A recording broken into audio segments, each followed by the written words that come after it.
In Afghanistan, a drone flies over a small village and gets the attention of the locals, who immediately get ready for an attack. Soon a bunch of American soldiers arrive and find the town empty because everyone is hiding inside. The team keeps moving, and when they find a suspicious man with a bomb, they immediately surround him, threatening to shoot him if he doesn't drop his weapon. At first the man tries to ignore the threat, but when he sees the soldiers mean it, he takes out a gun which forces the soldiers to instantly kill him with a few shots.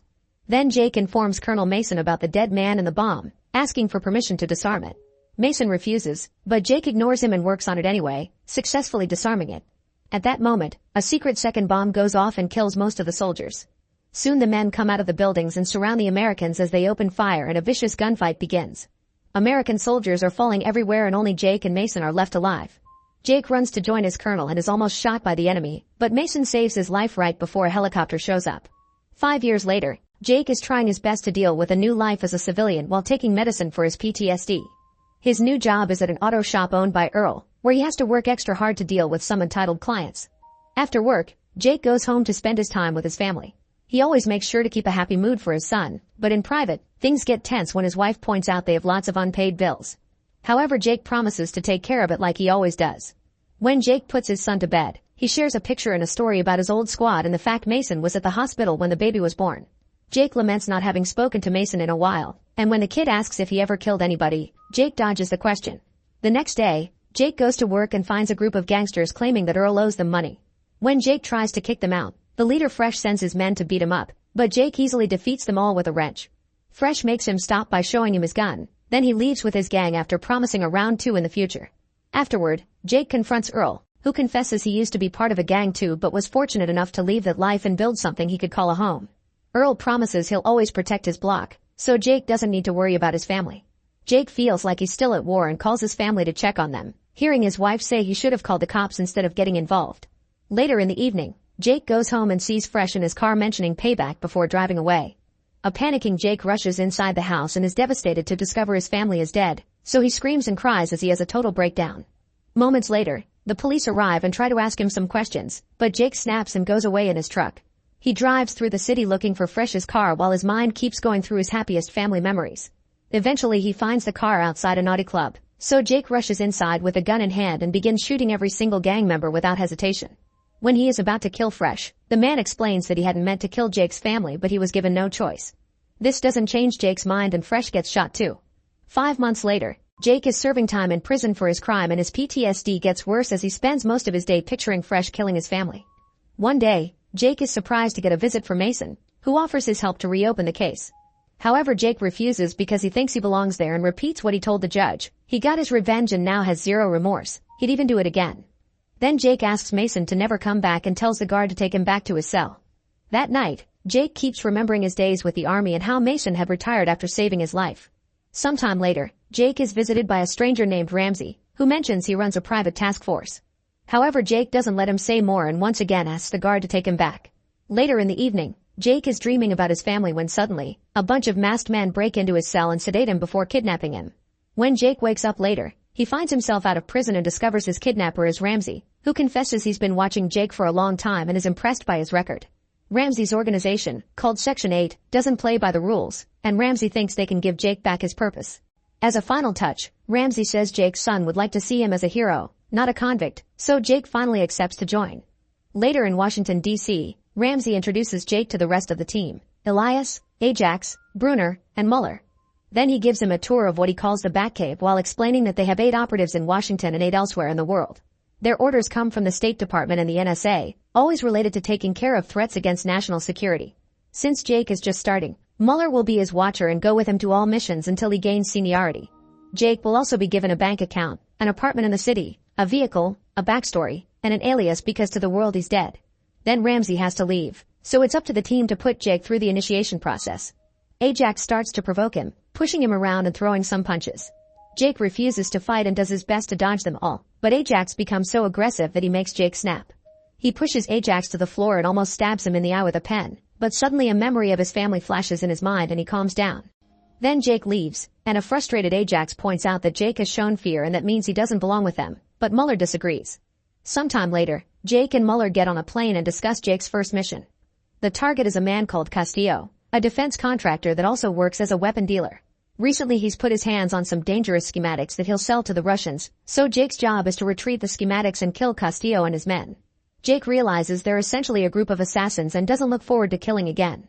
In the evening, the duo makes it to Mexico, where they find Castillo about to make the exchange with a Russian negotiator in a warehouse. While Castillo and the Russian argue, Jake sneaks around and discreetly kills a guard. The noise makes both gangs think the other is setting them up and this turns them against each other, so their argument soon escalates into a full gunfight. The gang members begin dying one by one and even make a car explode, which causes the fight to finally stop. Then Jake comes out and kills every survivor before looking inside the car, where there are two very scared women.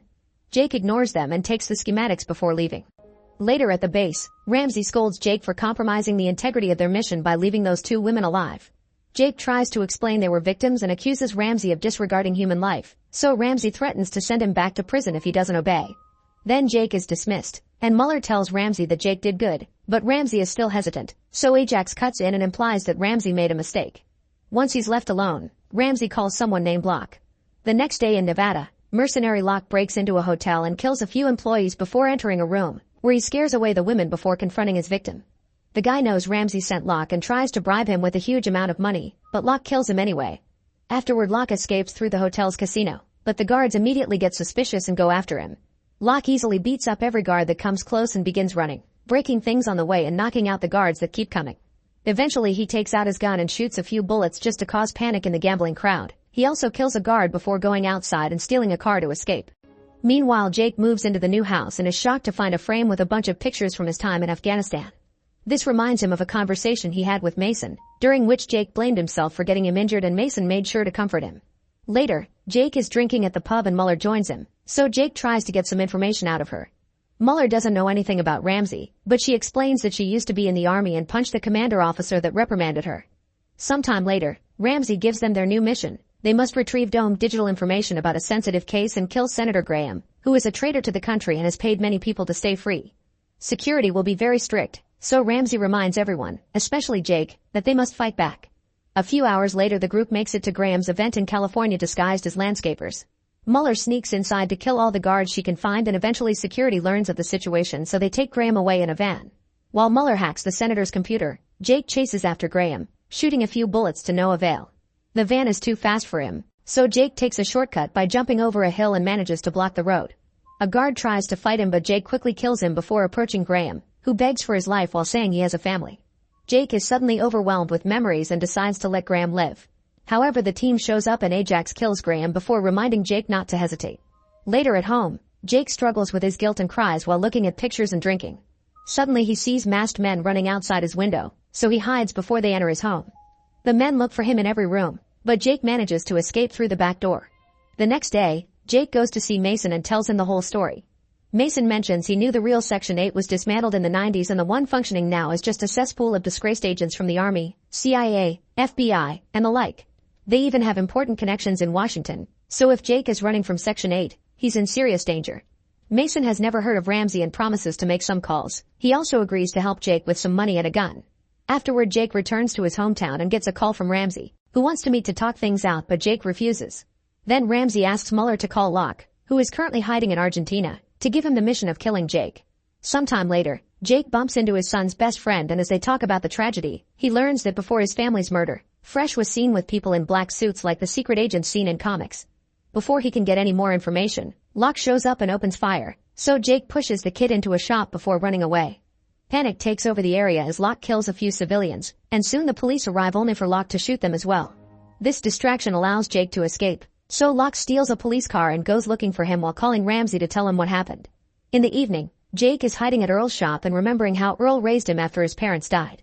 Suddenly the computer starts beeping to announce the arrival of the team, so Jake and Earl grab some weapons to fight them. Jake almost gets shot by Elias, but Earl quickly takes him out.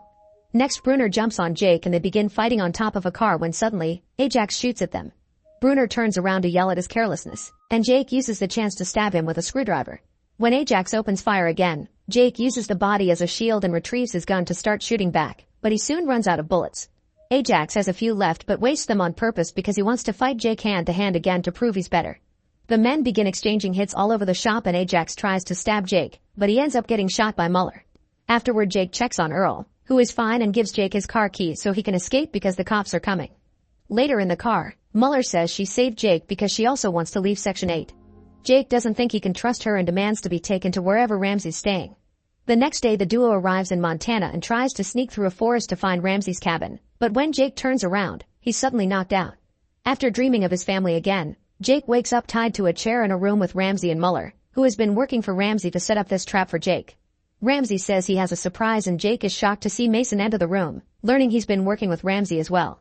The organization had been needing an agent with Jake's skills, so Mason told them how to get to him. This means they were the ones to pay Fresh to kill his family.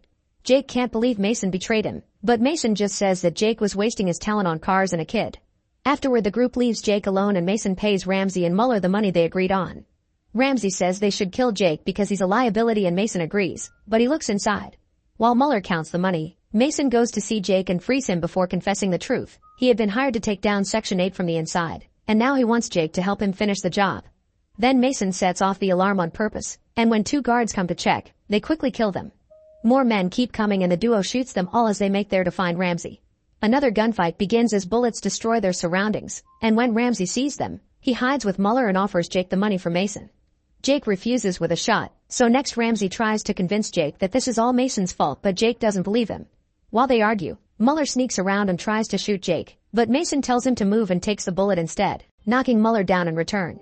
Jake rushes to check on his friend and Ramsey tries to grab the money, but Jake scares him off with a few shots. Then Mason asks Jake to finish the job and dies. At that moment Mueller cuts in and tries to shoot Jake, but she's out of ammo, so they start fighting hand to hand instead. After exchanging a few hits, Mason stabs Jake in the shoulder, but he uses the chance to turn her own hand against her and kill her. Afterward Jake goes outside and sees Ramsey flee in a car, so he steals a vehicle and goes after him. Both men open fire as they drive like crazy, and Ramsey gets so distracted that he ends up crashing. Jake walks over to the wreck, and when Ramsey insults him for hesitating, Jake finally kills him. In the evening, the police bring Jake to meet General Savoy, who Mason was working for. Savoy offers Jake a job and a clean slate if he accepts to join his team, but Jake declines the offer saying that he has nothing to fight for. Just in case, Savoy gives him his card anyway. Later Jake returns home only to find Locke waiting for him because he still wants to finish his job as his reputation demands. Soon a hand-to-hand fight begins and both men show their amazing fighting skills while using any object or furniture in the room to attack as well. When the fight moves to the kitchen, both of them grab a knife and keep hitting each other until Locke throws Jake on the floor. This allows Jake to retrieve his gun and finally kill Locke. The next morning Jake sends a voice message to Earl, thanking him for everything and announcing he's leaving. Meanwhile Jake is taking a bus and sees a mother having a sweet moment with her son. Memories of his own family flood his mind again and Jake calls Savoy to accept his offer, saying he does have something he wants to fight for. Savoy immediately welcomes him to Section 9. Make sure to subscribe and turn on notifications so you can watch more videos like this. Thanks for watching.